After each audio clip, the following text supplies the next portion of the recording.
Good afternoon, respected Speaker Sir, and to the House. Respected Speaker Sir, it is very much sarcastic when a Treasury Bench member has compared the entire debate with Aaj Tak channel. But I do relate with him because I too feel the arguments given by the Treasury Bench member feels like I'm watching a daily soap of Star Plus because it's all about drama, insecurity, and manipulation, and evoke that then utopian image and some imaginary images that they are creating. Respected Speaker, so with this, I also want to state a story of Neelam who lives in a 1 BHK flat. In her room, there was a huge box which was taking lots of space. What she did, she just shifted that box from one place to the another corner of the room. And she kept on doing without any permanent solution.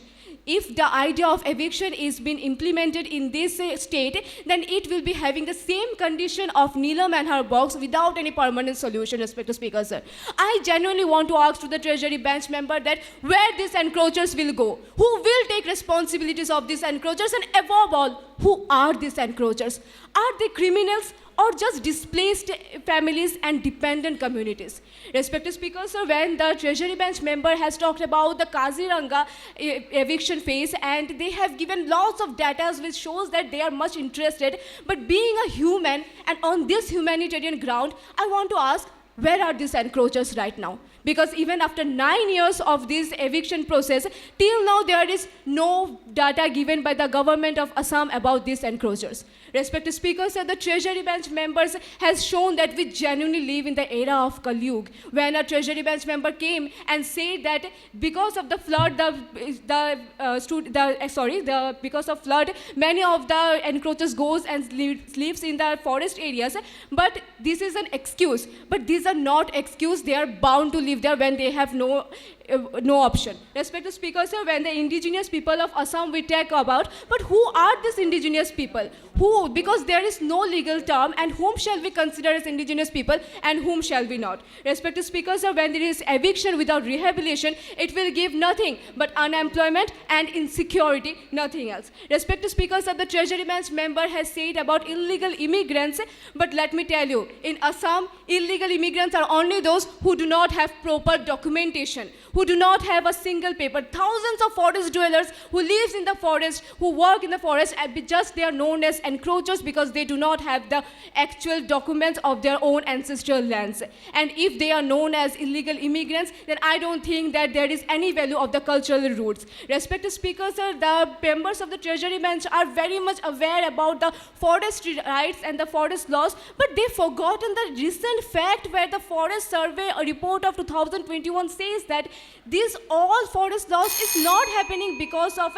settlements. This is happening of illegal mining, illegal coaling, and even because of the commercial projects that have been taking place in this state. Respected Speaker, sir, I want to remember the environmentalist, what she said, Vandana Shiva, once, that you should not empower the people who are not belonging to the nation. You should empower who belong to the environment and want to protect the empower. But eviction is doing exactly opposite of it. The eviction is disempowering the people who are belonging to the environment, who are close to the nature. And after hearing all of this argument, if still the Treasury Bench members stick with this bill, then I heard once a quote, blindness over wisdom. And if this quote had a face, then it will be the face of today's Treasury Bench member, nothing else. Thank you, respected Speaker, sir, and thank you to the House.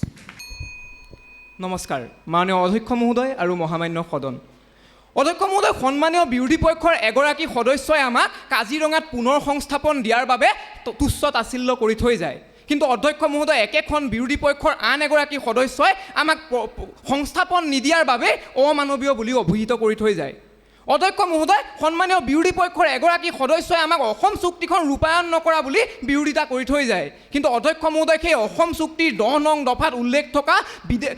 বেদখল মুক্ত কৰিবলৈ আমি যেতিয়া এখন বিধেয়ক উত্থাপন কৰোঁ, তেওঁলোক সকলোৱে মিলি সেই বিধেয়কখন আকৌ বিৰোধিতা কৰে। অৰ্থাৎ অধ্যক্ষ মহোদয়, তেওঁলোকে নিজেই নাজানে যে ভূপেন হাজৰিকাৰ গীতৰ পংক্তিকেইটাৰ বাদ দি তেওঁলোকৰ মাজত কোনটো কথাত মিল আছে। অৰ্থাৎ অধ্যক্ষ মহোদয় বিৰোধী পক্ষৰ সদস্যসকলৰ মাজতে আজি দুচাম সদস্য এছামৰ মতে যদি বেদখলকাৰী আৰু বিদেশী একেই নহয় এছামৰ মতে আকৌ বেদখলকাৰী আৰু বিদেশী একেটা মুদ্ৰা ৰিপিটি সিপিটি অধ্যক্ষ মহোদয় বেদখলকাৰী আৰু বিদেশী সম্পূৰ্ণ দুটা বেলেগ ধাৰণা অধ্যক্ষ মহোদয় বিদেশী প্ৰব্ৰজনকাৰী হৈছে বেআইনীভাৱে ভাৰতবৰ্ষৰ ভূমিত থিয় দিয়া কোনো বিদেশী নাগৰিক আৰু অধ্যক্ষ মহোদয় বেদখলকাৰী হৈছে অসমৰ মাটিত আইন বহিৰ্ভূতভাৱে নিগাজিকৈ থাকিবলৈ লোৱা কোনো নাগৰিক সেই বেদখলকাৰী হ'ব পাৰে ভাৰতীয় সেই বেদখলকাৰী হ'ব পাৰে বহিৰাগত এই কথাখিনি আজি বিৰোধী পক্ষৰ সন্মানীয় সদস্যসকলে বুজি উঠা উচিত আছিল আৰু তেওঁলোকে সেই কথাবোৰ বুজি নুঠি বিধেয়কখনৰ বিৰোধিতা কৰিলে বাবেই আজি তেওঁলোকক সেই কথাখিনি বুজাই দি সন্মানীয় চৰকাৰী পক্ষৰ আসন গ্ৰহণ কৰিলোঁ আৰু সম্পূৰ্ণৰূপে সমৰ্থন কৰিলোঁ উত্থাপিত বিধেয়কখন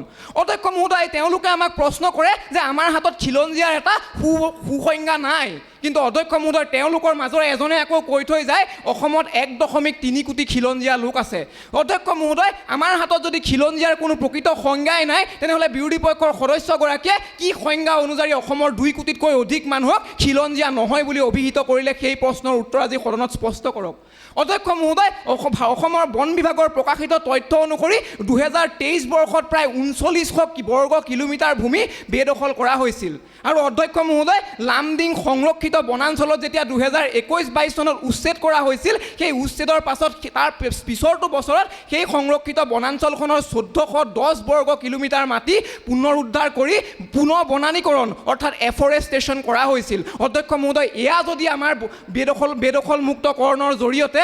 আমাৰ বন সংৰক্ষণ নহয় তেনেহ'লে তেওঁলোকৰ মতে বন সংৰক্ষণৰ ধাৰণাটো কি সেয়া আজি সদনত স্পষ্ট কৰক অধ্যক্ষ মহোদয় তেওঁলোকে আজি আমাক বাৰে বাৰে প্ৰশ্ন কৰি থৈ গ'ল যে আমি কেনেদৰে বেদখল মুক্তকৰণৰ জৰিয়তে খিলঞ্জীয়াৰ অস্তিত্ব অসমত ৰক্ষা কৰিম বা খিলঞ্জীয়াক সুৰক্ষিত কৰিম অধ্যক্ষ মহোদয় আজি জাতিটোক সংৰক্ষিত কৰাৰ মূল ভূমিকাকেইটা কি প্ৰথম কথা হৈছে অৰ্থনীতি আজি অসমৰ অৰ্থনীতি আটাইতকৈ দুটা ডাঙৰ কাৰণ হৈছে কৃষি আৰু দ্বিতীয়টো হৈছে অধ্যক্ষ মহোদয় পৰ্যটন আজি অধ্যক্ষ মহোদয় অসমৰ কৃষিৰ বাবে আটাইতকৈ ডাঙৰ ভাবুকিটো হৈছে অসমৰ বানপানী আৰু অধ্যক্ষ মহোদয় বানপানী যে বন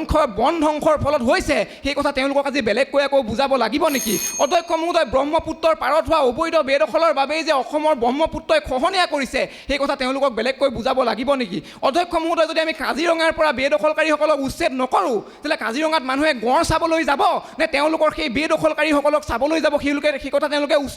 উল্লেখ কৰক অধ্যক্ষ মহোদয় ইয়াৰ পাছৰ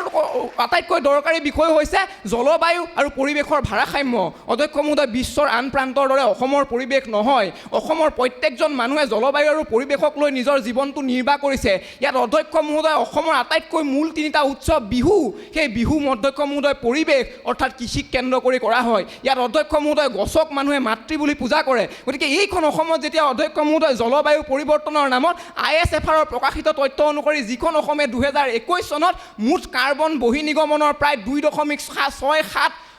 বিলিয়ন মেট্ৰিক টন কাৰ্বন শোষণ অৰ্থাৎ এবজৰ্পশ্যন কৰিছিল সেইখন অসমে কিন্তু 2024 চনত মাত্ৰ 1.90 লাখ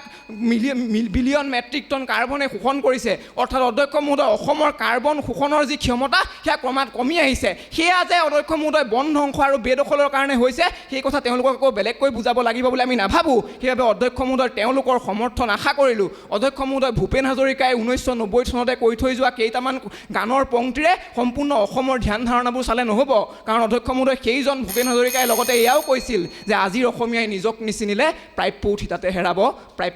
হেৰাব ধন্যবাদ অধ্যক্ষ মহোদয় ধন্যবাদ সন্মানীয় সদন